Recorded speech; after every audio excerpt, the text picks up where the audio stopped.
wabarakatuh. Halo teman-teman semua, perkenalkan saya Safira Ramanda dengan NPM 2018 145000868. Saya mahasiswi dari Universitas Indah Prasta PGRI dengan jurusan Pendidikan Ekonomi, Fakultas Ilmu Pendidikan dan Pengetahuan Sosial. Baik, di video versi YouTube saya kali ini, salah satu untuk memenuhi mata kuliah Manajemen Pendidikan dengan Bapak Anco Parham.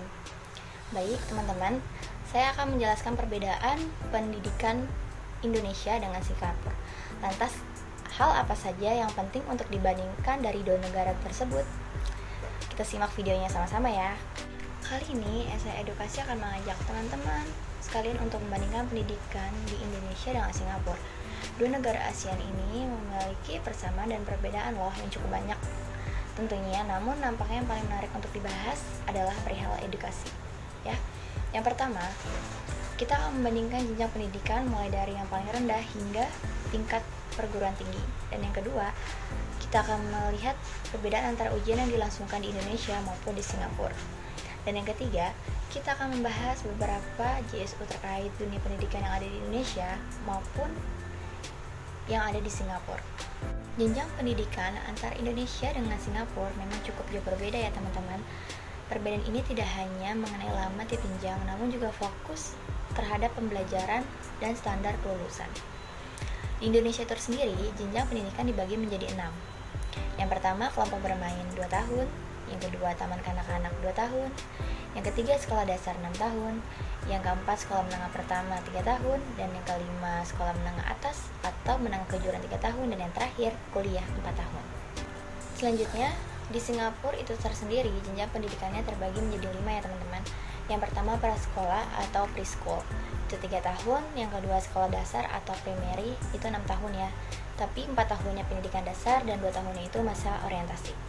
Dan yang ketiga sekolah lanjutan atau secondary, itu 5 tahun. Yang keempat persiapan pendidikan tinggi atau pre-college, itu 3 tahun. Dan yang terakhir kuliah 4 tahun. Perbedaan antara Indonesia dengan Singapura itu sangat terlihat jelas ya teman-teman. Dari penyusunan jenjang di sini, Singapura, anak-anak mulai sekolah di tingkat preschool sejak usia 3 tahun, mereka kemudian masuk ke primary school selama kurang lebih 6 tahun. Setelah itu, siswa di Singapura akan melanjutkan pendidikan ke jenjang secondary, yakni gabungan antara SMP dengan SMA selama 5 tahun. Nah, dari sini mereka akan dibedakan menjadi beberapa kategori berdasarkan prestasi akademiknya. Lalu kemudian pramurid di sana akan melanjutkan ke jenjang pre-college. Baik teman-teman sekalian, tadi yang pertama saya sudah menjelaskan bagaimana jenjang pendidikan antara Indonesia dengan Singapura dari tingkat paling rendah hingga perguruan tinggi. Dan yang kedua, saya akan membahas tentang ujian, bagaimana ujian yang ada di Indonesia dengan Singapura.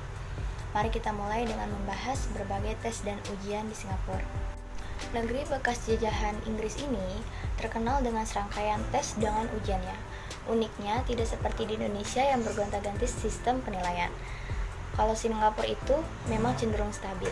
Perlu dicatat, inilah salah satu pijakan mengapa pendidikan di sana bisa berkembang sangat pesat. Merujuk pada situs resmi Badan Ujian dan Penilaian Singapura, PSLE merupakan sebuah ujian tahunan yang diselenggarakan untuk siswa primary yang akan melanjutkan ke jenjang secondary.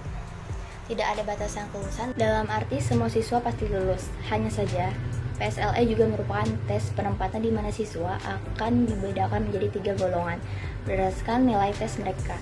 Yang pertama, ekspres, yang kedua spesial, dan ketiga normal, atau bisa disebut akademik dan teknikal. Hebatnya, PSLE ini sudah ada sejak tahun 1960-an. Sangat berbeda dengan di Indonesia bukan? Yang memilih sibuk untuk bergonta-ganti kurikulum serta sistem penilaian secara rutin. Setelah lulus dari primary, mereka akan digolongkan menjadi 3 kategori. Semua ini ternyata memiliki maksud dan arti agar siswa bisa fokus mengembangkan minat dan potensinya. Ekspres dan spesial akan mengikuti ordinary test di kelas 4 secondary, sedangkan normal, akademik, dan normal teknikal akan mengambil ujian di tahun kelima. Secara umum, ekspres dan spesial akan mengikuti GCO di tahun keempat, sedangkan di saat yang sama, normal akan mengikuti GCM. Normal bisa mengikuti GCO di tahun kelima, nilai GCO akan menentukan untuk jenjang ke berikutnya, yaitu pre-college atau persiapan universitas. Sedangkan untuk siswa normal teknikal akan masuk ke program pelatihan dengan subjek skill yang lebih spesifik. Lalu bagaimana di Indonesia? Sangat sulit untuk menuliskan apa yang ada di negeri ini, mengingat ketidakstabilan kondisi politik yang nampaknya juga mempengaruhi kebijakan dari pemerintah yang selalu berubah-ubah. Baik teman-teman semua, itulah gambaran perbedaan antara pendidikan Indonesia dengan Singapura. Dan kita juga tentu berharap semakin hari dunia pendidikan di Indonesia ini semakin maju, setidaknya tidak ketinggalan jauh di level Asia Tenggara. Lalu muncullah ambang batas kelulusan yang disebut dengan histeria. Kemudian berubah lagi dengan kebijakan kejar paket untuk bagi yang tak lulus. Hanya bertahan sebentar, kemudian kebijakan itu dirombak lagi dengan adanya remedial test. Suatu hal yang pasti dari Indonesia adalah ketidakpastian. Semoga seiring berjalannya waktu, kondisi ini bisa berubah. Namun, jika ingin mencontoh Singapura dan segala keribetannya, bisa dipastikan belasan juta siswa, orang tua, dan guru akan turun ke jalan untuk menyuarakan protes. Baik teman-teman, tadi kita sudah menjelaskan yang pertama tentang jenjang pendidikan dari tingkat rendah ke tingkat perguruan tinggi, bagaimana Indonesia dengan Singapura. Yang kedua tentang ujian dan hasil tes dan sebagainya dari perbandingan antara Indonesia dan Singapura. Dan yang terakhir, saya akan membahas permasalahan pendidikan di Indonesia dengan Singapura. Permasalahan di Indonesia, khususnya di bidang pendidikan, itu naiknya anggaran pendidikan dan guyuran berbagai tunjangan dan kenaikan gaji yang luar biasa untuk sebagian guru yang dianggap kompeten, nampaknya belum mampu membuat Indonesia menyalip Singapura. Nah, selanjutnya beberapa permasalahan di bidang pendidikan tanah air kita. Yang pertama itu ada kompetensi guru, yang kedua kestabilan politik, yang ketiga isu intoleransi dan bullying yang ada di sekolah, yang keempat infrastruktur, yang kelima latar belakang yang sangat beragam, yang keenam kesenjangan gaji guru PNS dan non-PNS, yang ketujuh guru ikut terlibat politik praktis, dan yang ke-8 kurikulum yang rutin berubah-ubah. Sedangkan permasalahan terbesar di Singapura adalah tekanan yang luar biasa yang dirasakan para siswa untuk bisa lulus tes dengan nilai sempurna. Dan ini merupakan alasan bagi banyaknya kasus bunuh diri dan depresi di kalangan para mahasiswa yang ada di Singapura. Pada suatu masa, Indonesia pernah menikmati sebuah kestabilan di mana ujian dilangsungkan di kelas 6 SD, 3 SMP, dan 3 SMA yang masing-masing tidak menentukan kelulusan namun menentukan sekolah mana mereka akan melanjutkan pendidikannya.